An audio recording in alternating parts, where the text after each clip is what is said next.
Hello, I'm your host, Giselle Gamby, and this is the Intuitive Pull Podcast, where together we'll embrace the plans we did not make, yet unfold businesses and lives that are so much greater in wealth in all ways than any business or life plan could ever achieve. My wish is that you make intuition your most trusted advisor. So buckle up, get present, and let's go. Good morning, good afternoon, good evening. Thank you for listening in. Again, for those who have been listening to this podcast now, I've had so much awesome feedback. And I really, really appreciate when you let me know how the episodes have been affecting you. So super, super grateful to you, and to potentially some first timers, welcome. I really hope that this is the episode that you are meant to hear. It's certainly an episode that was inspired from quite a profound place last week. And I actually want to speak to that to begin with. So this episode is called The Bravest Question. Really the bravest question you can ask yourself. I had a moment of appreciation last week when I was very much affected by news of the death of a client I worked with for a year in 2016. Beautiful, beautiful man called Rob Garsden. And he passed away unexpectedly on the 11th of February from a very quick heart attack. And all last week he was with me, and I was remembering so many beautiful things about him, his warmth and his big-heartedness, and even a very special moment that we had on retreat in Kenya when on the very last evening we were sitting around the campfire, and I'd brought my mum, who's now 87. I brought my mum because she loves to travel, and she traveled on safari with us in Kenya. Obviously, she was not in session with us, but when we were on safari or traveling around, she was with us. And on the last evening around that campfire, Rob asked everyone to say why they loved Mama Gamby so much. They called my mum Mama Gamby, why they loved her so much. So the news of his death really affected me last week. And I was remembering a moment that I had with him. And I'm calling it that moment of freedom. And this happens with every client that I work with. There's a moment of freedom that happens that is non-turn backable from. And it's interesting because I've been coaching now since 2004, and there are many things that I can't remember, especially the banal type of stuff that goes on in life. But it's interesting. It's those moments of freedom that I remember, and I can even remember them, back in right into 2004. So I was remembering that moment of freedom that Rob had. I can remember where I was. I'd actually, don't know why, but actually was sitting in the park at North Curl under the trees. That moment of freedom that happened for him was a moment where he owned up to and took personal responsibility, 100% personal responsibility for the unwanted reality that he found himself in that had him come and coach with me. Really, this taking 100% personal responsibility, this decision to really go to a place of ownership and step outside of victimhood and also persecution, which is our default response when we go into blame and judgment, right? So I'm just going to say that again. Our default response when things aren't going so well, whether it be something at work, whether it be in a relationship, whether it be just our own circumstances, we have a default response, and that is to go into blame and judgment, the opposite of taking 100% personal responsibility. And we either play the role of victim to that person or to that circumstance or to that event where it's not our fault. It's whatever is happening on the outside. It's the fault of that. Like, for example, we could easily blame COVID on a lot of things.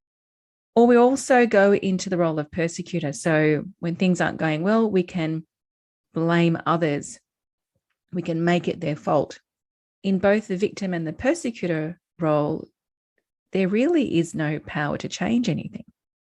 So that's a really important point. When we play the role of victim and persecutor, we actually do not have the power to change anything. We might get a little temporary relief because we've reacted and we've made a decision from reaction, and it will be temporary. And then we will revert back to what unconsciously created that situation in the first place. So this period in the process of transformation where we step outside of victimhood and persecution of others and events, and we step into the decision to take 100%, not 50% of the responsibility or even 99% of the responsibility, but 100% personal responsibility and ownership for having created whatever the situation that we're in. And I'm not talking about consciously creating, I'm talking about unconsciously creating. When we go to that place of ownership, it's such an experience of humility and vulnerability and compassion that it has the power to turn everything around the right way, as it should be. And it really is my favorite part when I look at the work that I do with people. And sometimes I work with them for 3 months, and mostly I work with people for a year, 2 years, or 3 years, or even more sometimes. It's really this part that is the most gratifying part, because it's the moment where the ship turns. And not only was I appreciating that moment of freedom that I had with Rob last week, but I also had the privilege of having 2 conversations with 2 other people last week where they also went to a place of really awesome humility and compassion as they owned up to who they were being that created that situation. So let me speak a little bit more to why I have called this episode The Bravest Question. When I had my most first awakening, like the big awakening experience, the big awakening experience in 2002, when I learned that I create the whole of my reality. I learned that who I am being behind what I am doing is what is creating my reality. So if I'm being unworthy, if I'm being powerless, if I'm feeling not good enough, if I'm not trusting, if I feel like I need to control things, if I don't feel like I've got the capacity, if I don't feel like I belong here, if I believe that there's a certain way of doing things, and all those things are sitting behind the scenes and not even conscious to those things playing out in my beingness, then it doesn't matter what I do on the outside. I'm going to get a reality that's in complete alignment with how I was holding myself internally and unconsciously.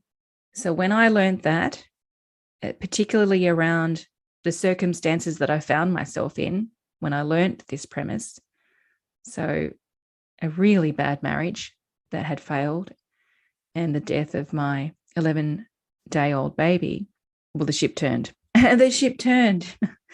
And, really life was never the same again, in all the best of ways. That was 2004. Beg your pardon, 2002. And then in 2004, I took on another coach, a beautiful, beautiful woman called Lorna Patton. She extended that premise. So not only did I create my reality, but with Lorna's help, I realized that I not only create my reality, but I create it with love and wisdom always, which is a pretty big thing to declare, especially when things aren't going so well. How could we ever say, oh, yes, I created that failed marriage or the death of my baby, or I don't know what other people experience, illness, financial failure, relationship breakdown.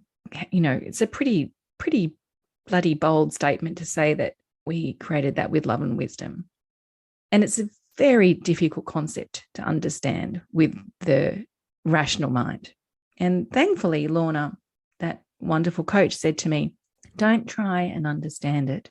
Just choose to have an experience of it. And when you've had the experience of it, then you'll be able to understand it, which is what I did. I have to say that when I compare myself, and even when I started coaching in 2004, it was this part of the premise, this, I created with love and wisdom, this part of the premise, it seemed, when I observed back then, 2004, those early days, it was a premise that was really quite challenging for people to integrate. It was quite a challenging premise. And I don't know what has happened, but I have noticed in the last couple of years that it is not as challenging for people to integrate this premise. In fact, I'm seeing people have the aha moments with that part of the premise right at the beginning of coaching. Whereas back then, it would have taken 6 months, a year or more to finally know that premise to be true. So back to why have I entitled this episode as the bravest question. The bravest question you can ask yourself is because in the spirit of creating the whole of your reality with love and wisdom always, the bravest question to ask yourself is, for what purpose did I create this experience, this situation that I'm in a twofold way? For what purpose did I create it? Number one, I created it to shed an identity. Or if you believe that you have already shed that identity, there will be another more nuanced layer to shed. And this one makes me laugh, because often with clients, when they feel like they've had this moment of freedom, they've taken ownership and they've owned up, and then 6 months later or 8 months later or a year and a half later, that it comes back to them. And they say, but I thought I'd done that. I thought I'd become free. There are always nuanced layers, right? So for the listeners who have done the work, who have been through the awakening process already, allow yourself to consider that there are more nuanced layers of freedom to be had, which is wonderful, because life is a mystery, and how wonderful is that? And we get to continue to be free till the day that we die, and possibly more. So the bravest question to ask is, for what purpose did I create this experience or situation? Number one, it's to give us the opportunity to shed an identity, or a nuanced layer of that identity. I can't say that word. And number two, as we shed our identity or nuanced layers of that, we then get to remember and appreciate our innocence before we put that mask on. We only put a mask on, whether it be the mask of dominance and aggression, or whether that be the mask of being the martyr or the helper, or whether that being the mask of putting yourself last and everybody else first, whether that being the mask of believing that you're not good enough and giving your power away, and therefore teaming up with people who you believe have what you don't possess. So when we ask the bravest question, for what purpose did I create this? Not only do we get to shed an identity or another nuanced layer of that, but we remember who we were before we put the mask on. We remember our innocence. And in that, we also remember that we are already perfect, whole, complete, and already hugely valuable. We already have qualities and innate ways of being that are genius. And in this human experience that we have, we need contrast to help us appreciate who we really are. So sometimes we need to forget. Sometimes we need to forget in order to help us remember and appreciate and integrate who we really are. So the bravest question to ask yourself is, for what purpose did I create this experience? What identity is here to be shed? And what am I to remember about myself before I put the mask on that I thought would keep me safe? And what am I here to remember about the huge value that I am? The huge value that I am. What do I get to remember about my genius zone? What do I get to remember about my greatness?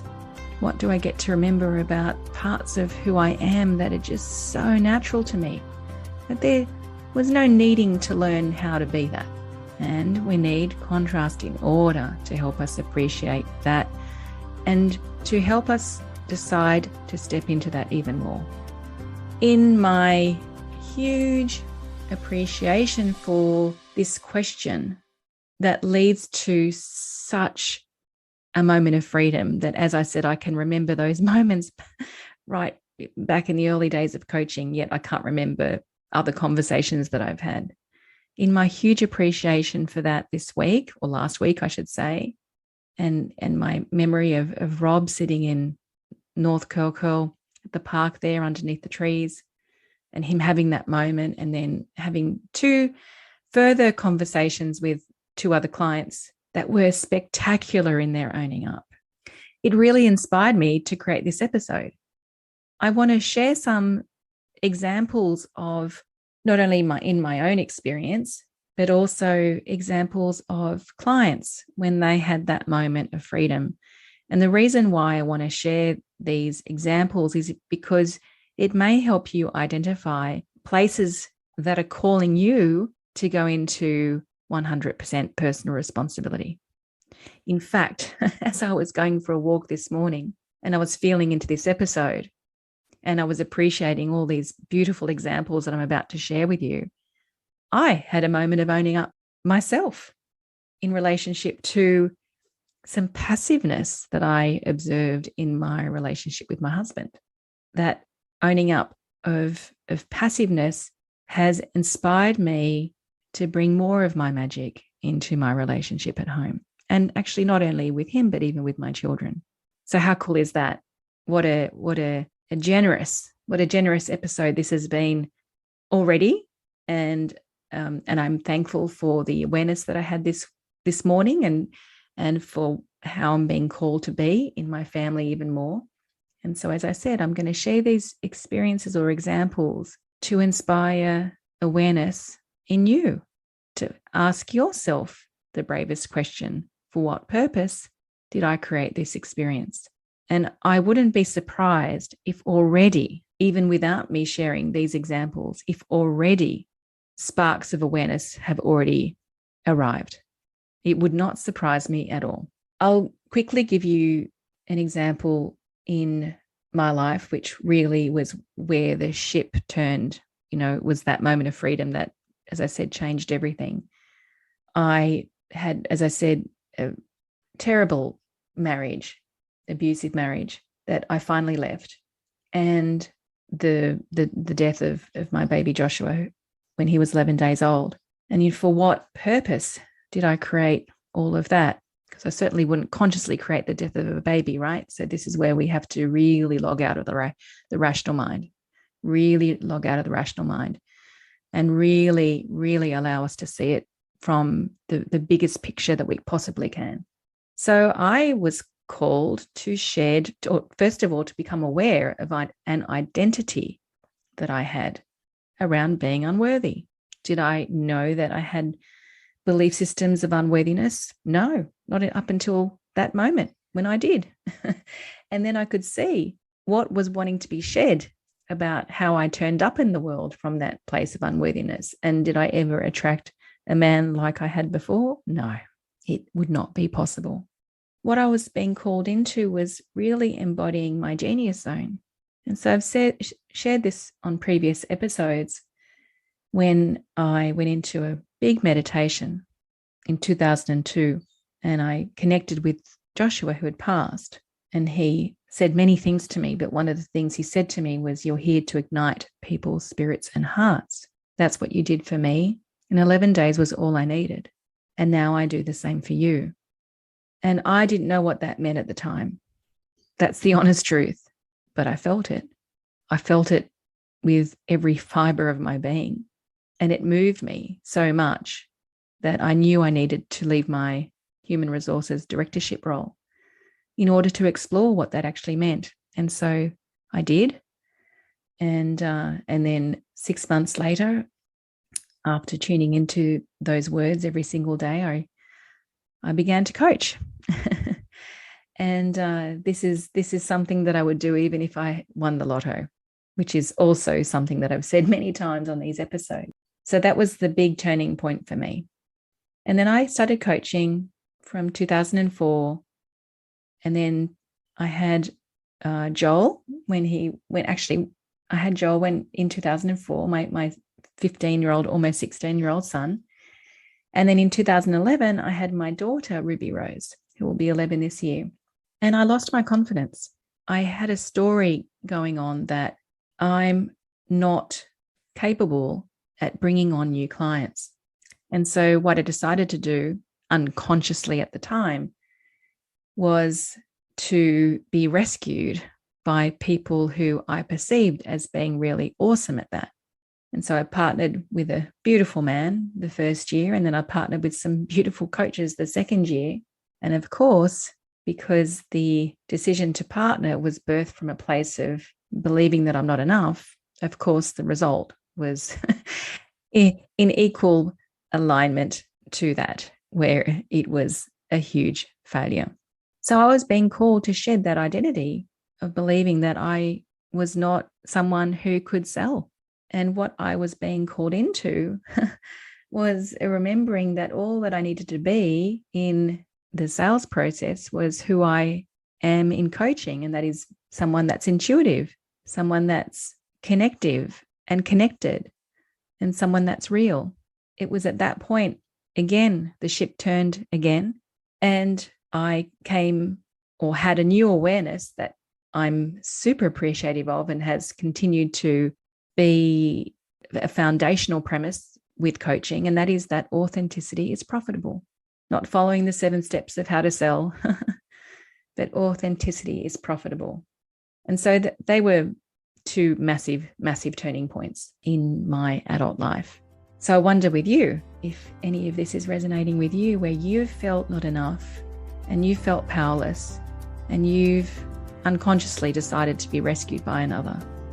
I wonder if that's playing on in your mind now. And I'm wondering if you're able to come into greater awareness now as to the cause of your current reality and greater awareness as to the consequence of that cause. So a moment of awareness for you. And it could also be a nuanced awareness. As I said, so many people say to me, I thought that I'd done that. I thought that I was free from that. And we laugh. There's always a nuanced level of freedom. So I want to speak to an example of another powerful client, male client, who really at the beginning of our coaching was caught up in a power under and a power over dynamic with his business partners, where he saw them as superior. And as a result, he acquiesced to the way they did things in business, and the way they did things in business was not congruent with who he is, or his values, or what feels authentic to him, or what feels natural, or what feels good to him. But he gave his power away to them. And what happened as a result of that? Well, a lack of results, and also some funky client relationships, because they were not born from a place of him truly valuing who he really is at the time that they came on coaching. And so he owned up to this. He owned up to seeing himself as inferior. He owned up to being afraid of their judgment. He owned up to being afraid of his own judgment of himself. As a result, he has stepped up into a colossal amount of self-trust, a colossal amount of sovereignty. And when I say that word sovereignty, perhaps not everybody will understand what that means. It means the ability and the freedom to decide how he does things, which is a huge shift from his previous relationship with himself, which was to be at the mercy of his business partners, who he saw as being more powerful. And so there's a huge level of authenticity in him right now. And the thing that he really appreciates when we speak, and I hear him saying it over and over again, is the amount of freedom he has in communication. He has an incredible amount of freedom in communication with his business partners, I mean, there's just no worry, there's no anxiety, there's no trying to second guess or prepare in advance what could be, how we could respond to perception based on fear. I mean, that none of that is existent anymore. Just a huge amount of freedom in his communication. And of course, the ripples of that go into his client relationships. His clients are super appreciative of his ability to be so lovingly direct with them and free of judgment. So he's in complete congruency now. And as a result of that, he's in overflow, right? So the bravest question he asked himself was, for what purpose did I create this experience? And he thus had a pretty spectacular answer to that. So another client who I remember having a spectacular, an absolutely spectacular moment of owning up. And again, it's one of those ones, because this is a while ago now, it's one of those ones that has stayed with me and has inspired me and also has inspired many others. So he owned up to the unworthiness within him that had created really limiting results in finances, having had a small business. But not only did he own up to that, his business went bankrupt, and he owned up to why his business went bankrupt. His wife had an addiction. And so he decided that if there was money in the business, if the business was successful, then his wife would more than likely continue on with her addiction, which was not something he wanted to enable. And so he unconsciously created the failure, the bankruptcy of his business, so that the likelihood of his wife's addiction continuing would not be so. Is that not just the most spectacular owning up? I mean, I remember when that happened, and to go to a place of cause and personal responsibility for the bankruptcy of a business being so that his wife can no longer continue with her addiction. I mean, that is a phenomenal experience or example of owning up. Again, I'm hoping that by sharing these stories, that it may inspire you where you could never fathom taking 100% personal responsibility for something, and where you still believe you're a victim or where you're still persecuting another. I'm really hoping that level of owning up is going to have you go to a place of ownership within yourself for those things that have been the most difficult to own up to. So another example, again, of another beautiful man who had a rather, I'm going to call it a curtain closing shedding moment.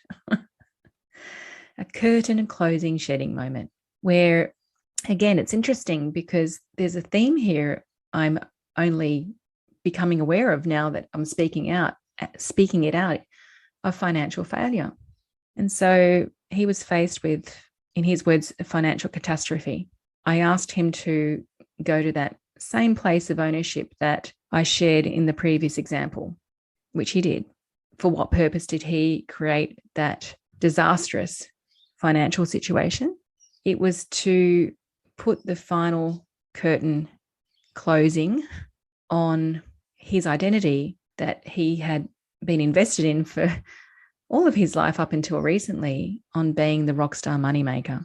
Because by being the rockstar moneymaker, he believed that's where his safety was. That's where he would get or be loved. And so he had been shedding this, and then just recently put the final curtain closing moment on that and decided that this is not what he most values. That what he most values is his family. And therefore, he no longer needs to take these big, bold risks that are out of his lane. And that all he needs to do is absolutely continue making money, but stay in his lane. And he makes it really easily that way. And then he has all the time and the space and the energy to put towards what he most values, and that is his family. So that was also a pretty spectacular moment of owning up, because the financial investment he made in this business was very significant. And so to be able to step out of persecuting others or being a victim of the situation, he was able to be free. He had a massive moment of freedom. by taking 100% personal responsibility for a pretty disastrous financial situation. So even when we're in a disastrous financial situation, it doesn't give us the excuse. It's not the opt-out, the exit strategy of taking 100% personal responsibility. It's actually the biggest calling, or one of the biggest callings when money hurts, right? So it's actually one of the biggest callings into taking 100% personal responsibility. So again, I hope that those examples have really oiled the wheels on your awareness, remembering that the bravest question to ask yourself is, for what purpose did I create this? And why is it the bravest question? Because there's going to be an owning up. It's going to be a no longer playing victim. It's going to be a no longer playing the persecutor card either. And in that, you feel all the feels.